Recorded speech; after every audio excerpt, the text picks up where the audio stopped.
নমস্কার বন্ধুরা, আমার রান্নাঘরে সবাইকে স্বাগত। আজ চলে এসেছি মাছের মাথা দিয়ে মেথি শাকের একটা রেসিপি।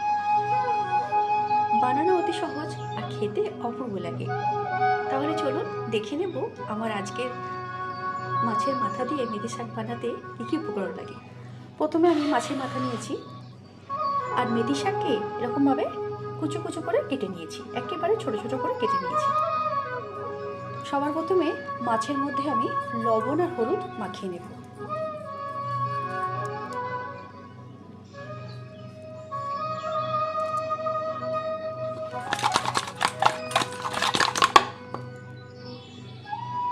ভালো করে লবণ হলুদ মাখানো হয়ে গেছে। এবারে কড়াইতে দিয়ে দেবো বেশ কিছুটা সর্ষের তেল। সর্ষের তেল দিয়ে এইটা আমি মাছটা ভেজে নেব।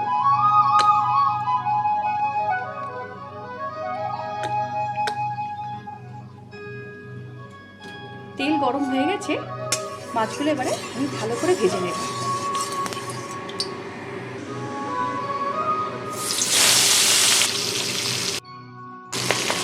মাছের মাথা ভালো করে ভাজা হয়ে গেছে, এবার আমি তুলে নেব। বাকি যে মাছের মাথা ছিল সেটাও ভালো করে ভেজে নেব। মাছের মাথা ভালো করে ভাজা হয়ে গেছে, সঙ্গে তেলটাও ভালো করে আমি ভাজা হয়ে গেছে, এবার আমি তুলে নেব। ওই একই তেলে আমি মসুর ডালের বড়ি ভেজে নেব।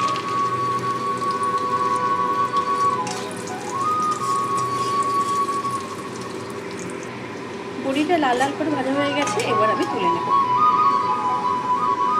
ওই তেলেই দিয়ে দেবো 1 চামচ কালো জিরে আর একটা চেরা কাঁচা লঙ্কা।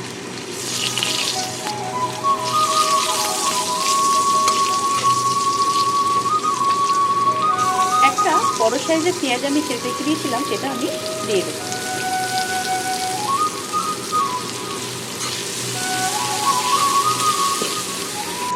মাছ ভাজার তেল কিছুটা আমি সরিয়ে রেখে দিয়েছিলাম, ওই তেলটা আমি দিয়ে দেবো। আরও কিছুটা তেল আবার আমি দিয়ে দেবো। ব্যাস,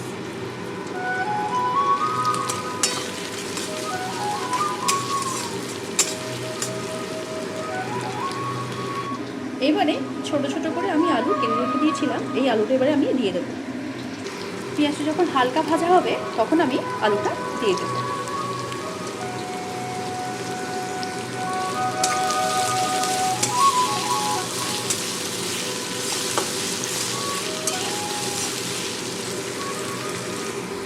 আলুর মধ্যে দিয়ে দেবো পরিমাণ মতো লবণ আর হলুদ।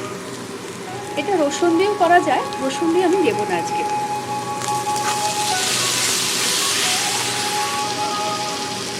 আলুটা যখন এরকম ভাজা ভাজা হয়ে যাবে, দিয়ে দেবো একটা ছোট সাইজের টমেটো কুচি।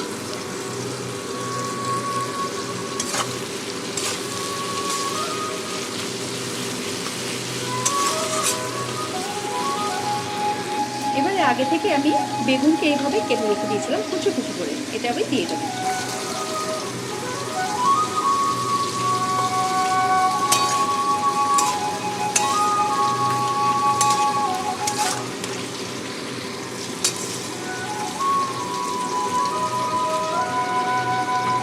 এইবারে দিয়ে দেবো কেটে রাখা মেথি শাক।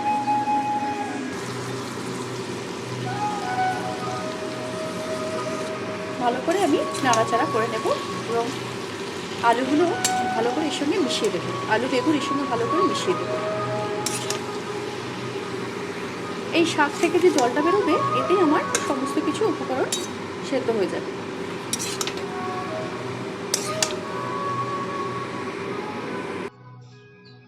মেথি শাক থেকে যখন হালকা জল ছাড়তে শুরু করে দেবে, তখন আমি ভেজে রাখা মাছের মাথাগুলো দিয়ে দেবো।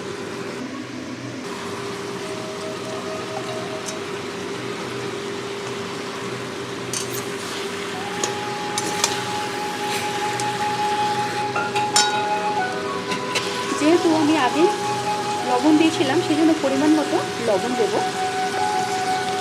হলুদ গুঁড়ো দিয়ে দেবো, সামান্য কাশ্মীরি লাল লঙ্কার গুঁড়ো দিয়ে দেবো, চিনি দিয়ে দেবো,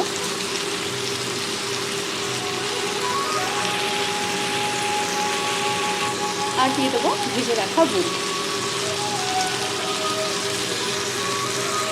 সমস্ত উপকরণ আমি ভালো করে এর সঙ্গে মিশিয়ে নেব।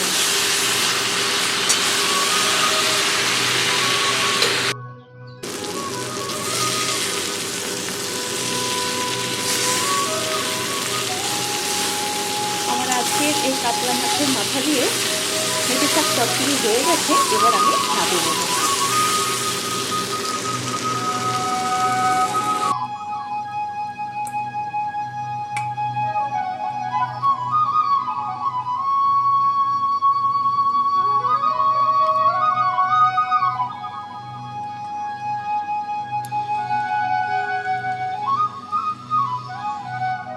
তাহলে দেখলেন তো কত সহজে হয়ে গেল দারুণ স্বাদের মেথি শাকের চচ্চড়ি। আপনারা এইভাবে বানিয়ে দেখবেন। কাতলা মাছ কেন, অন্য মাছের মাথা দিয়েও এই চচ্চড়িটা অপূর্ব লাগে। আমার রান্না যদি ভালো লাগে চ্যানেলটিকে সাবস্ক্রাইব করে পাশে থাকবেন। ভালো থাকবেন, সুস্থ থাকবেন। ততক্ষণের জন্য ধন্যবাদ, নমস্কার, টাটা। দেখা হচ্ছে পরের কোনো ভিডিওয়ে। সবাই খুব খুব ভালো থাকবেন।